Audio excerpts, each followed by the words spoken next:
إن الحمد لله نحمده ونصلي على رسوله الكريم أما بعد أعوذ بالله السميع العليم من الشيطان الرجيم من همزه ونفخه ونفثه بسم الله الرحمن الرحيم إن عبادي ليس لك عليهم سلطان وكفى بربك وكيلا۔ ترجمہ قرآن کے سبق میں آج انشاءاللہ سورہ بنی اسرائیل آیت نمبر 65 سے ہم پڑھیں گے۔ پیچھے ہم پڑھ رہے تھے ابلیس کا، شیطان کا اللہ رب العالمین کے ساتھ جو مکالمہ ہوا تھا۔ اللہ تعالیٰ نے کہا کہ آدم علیہ السلام کو سجدہ کرو، اس نے انکار کیا اور کہا کہ میں تیرے بندوں کو ورغلاؤں گا، گمراہ کروں گا ان کو، اس آدم کی اولاد کی جڑ کاٹ کے رکھ دوں گا۔ تو اللہ رب العالمین نے اس سے کہا کہ جا، جتنا تیرا بس چلتا ہے چلا ان پر، اور جو تیری پیروی کریں گے، جو تیری بات مانیں گے، ان کو جہنم میں ہم ڈال لیں گے۔ اور شیطان وعدے دلاتا ہے، فرمایا شیطان کے وعدے دھوکے پر مبنی ہیں۔ آگے اللہ رب العالمین نے فرمایا ان عبادی لیس لک علیہم سلطان، بے شک میرے بندے، ان پر تیرا کوئی بس نہیں چلے گا، ان پر تیرا کوئی غلبہ نہیں ہوگا۔ وکفیٰ بربک وکیلا، اور اللہ بطور نگران کے، کارساز کے کافی ہے۔ ربکم، تمہارا رب، الذی، وہ ہے، یزجی لکم الفلک، جو چلاتا ہے تمہارے لیے الفلک، کشتیاں، کہ اللہ نے یہ تمہیں صلاحیت دی ہے نا کہ سمندر میں تم کشتیاں چلاتے ہو، رب چلا رہا ہے۔ اگر اللہ کی دی ہوئی طاقت نہ ہو یا پانی میں اللہ یہ صلاحیت نہ رکھیں، ہر چیز ڈوب جائے اس میں، تو تم کیسے چلا سکو گے؟ فی البحر، سمندر میں، لتبتغوا، تاکہ تم تلاش کرو، من فضل، اس کا فضل، کہ سمندر میں سے تم مچھلیاں پکڑتے ہو، رزق حاصل کرتے ہو۔ اسی طرح سفر کر کے کئی میلوں دور دوسرے ممالک میں تم جا کے تجارت کرتے ہو۔ انہ کان بکم رحیما، بے شک وہ تم پر بہت رحم کرنے والا ہے، تمہارا رب بڑا مہربان ہے۔ تم بھی اس کے بن جاؤ، اس کی رحمتوں میں آ جاؤ، تو وہ تمہیں دنیا میں بھی کامیاب کر دے گا، آخرت میں بھی۔ اور اس کا دین، اسلام، شریعت، اس کے احکامات، سب یہ رحمت ہیں۔ وَإِذَا مَسَّكُمُ الضُّرُّ، اور اگر پہنچے تمہیں کوئی تکلیف، فی البحر، سمندر میں، ظَلَّ، تو بھول جاتے ہو تم، من، اس کو، تدعون، جس کو تم بلاتے ہو، الا ایاہ، مگر وہی، کہ جو باطل معبود جن کو تم دنیا میں زمین پر پکارتے ہو، جب سمندر میں جا کے پھنستے ہو، وہ معبود پھر تمہیں بھول جاتے ہیں۔ وہ کہاں جاتے ہیں پھر؟ الا ایاہ، صرف اس اللہ کو تم پکارتے ہو۔ یہ مضمون پہلے بھی گزر چکا ہے سورہ یونس میں، کہ جب مشرکین سمندر میں سفر کرتے تھے اور سمندر میں موجیں آتی تھیں، طوفان آتے تھے، پھنستے تھے، تو اس وقت لات، منات، عزا، جو بت بنائے ہوئے تھے، وہ سب بھول جاتے تھے۔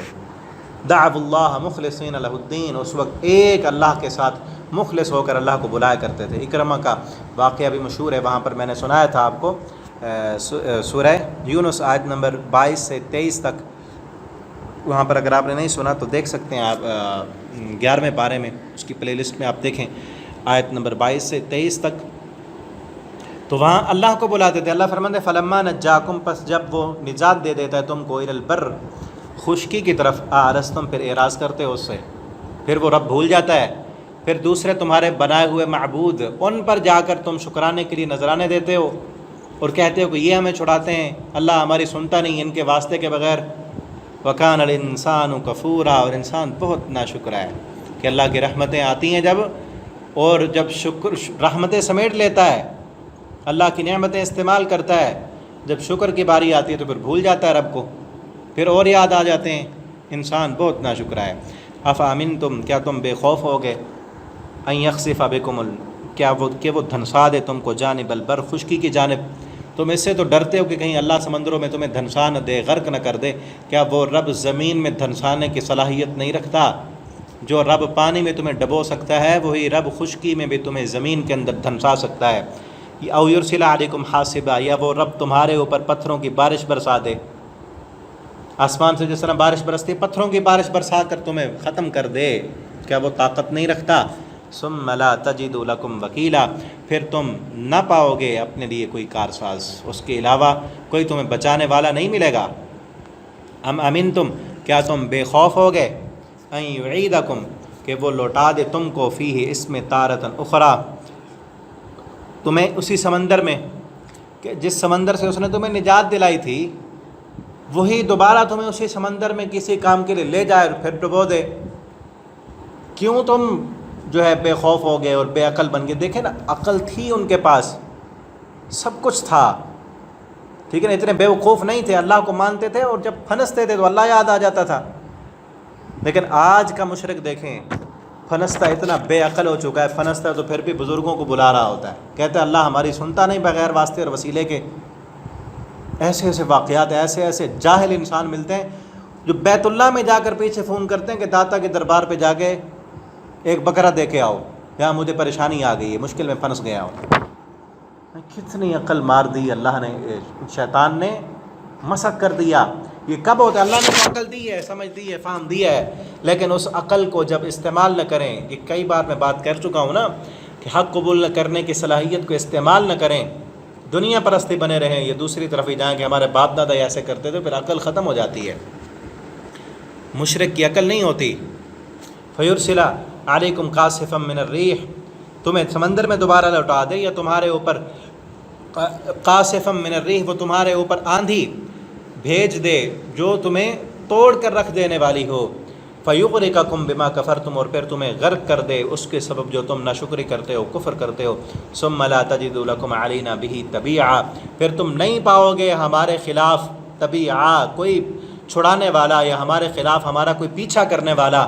اگر تو ہم تمہیں سمندر میں غرق کر دیں، یا خشکی پر زمین میں دھنسا دیں، یا آسمان سے پتھروں کی بارش برسا دیں اور تمہیں غرق کر دیں، تم ہمارے خلاف کسی کو نہیں پاؤ گے کہ ہمارے خلاف کوئی مقدمہ کرے۔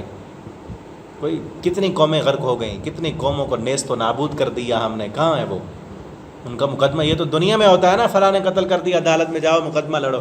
اللہ کے خلاف کون اٹھ سکتا ہے؟ ساری قوتوں قدرتوں کا مالک ایک اللہ ہے۔ اللہ سے دعا کرتے ہیں ہم، اللہ ہمیں توحید کی سمجھ عطا کرے، اللہ ہمارے کلمہ پڑھنے والے مسلمان بھائیوں کو توحید کی سمجھ دے، توحید کی غیرت دے۔ اللہ رب العالمین ہمیں قرآن پڑھنے کی، سمجھنے کی، اس کے مطابق عمل کرنے کی توفیق دے۔ آخر دعوانا الحمدللہ رب العالمین۔